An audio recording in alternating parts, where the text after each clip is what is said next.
Guys আমরা অনেকক্ষণ থেকে দাঁড়িয়ে আছি, এখনো বাস আসেনি। আমার বান্ধবীদের দেখাচ্ছি, তারাও এই যে একজন, এই যে একজন, এই যে একজন, এই যে আর একজন। চলো বাসের অপেক্ষা করি। ফাইনালি আমরা কলেজে চলে এসেছি অনেকটা জার্নি করার পর। এখন ক্লাস করব, ক্লাস করার পরে যেহেতু রাসমেলা হচ্ছে, তো আমাদের প্ল্যান হলো একটু আগে যে আমরা রাসমেলায় ঘুরতে যাব। তো আমার বান্ধবী বন্ধুরা সবাই একসাথে যাব। তো এখানে গিয়ে কি কি হচ্ছে না হচ্ছে সবটাই তোমাদের সাথে শেয়ার করবো। চলো টাটা।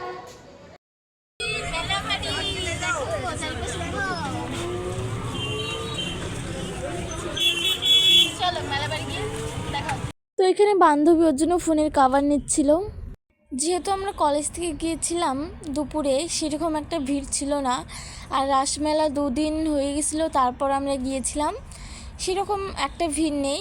তো এখানে দেখতেই পাচ্ছ তোমরা রাসমেলায় নাগরদোলা আরও অনেক জিনিস এসেছে। তো দেখতে থাকো আরও কি কি হচ্ছে। রাসমেলা ঘোরার পর তারপরে আমরা এখানে চলে এসেছিলাম আমাদের মদন বাড়িতে। দেখো মদন বাড়িটা কতটা সুন্দর লাগছে। আর এই যে আমাদের রাস। তো এখানে আমি রাস ঘোরাতে চলে গেলাম, যেহেতু মদন বাড়িতে অনেকটা ভিড়, পুজো হচ্ছে। তো আমি এখানে রাস ঘোরাচ্ছিলাম। আর হ্যাঁ, বাসগুলো একটু বড় হলে ভালো হতো, কারণ আমরা বেশি লম্বা, তো আমাদের একটু অসুবিধা হচ্ছিল।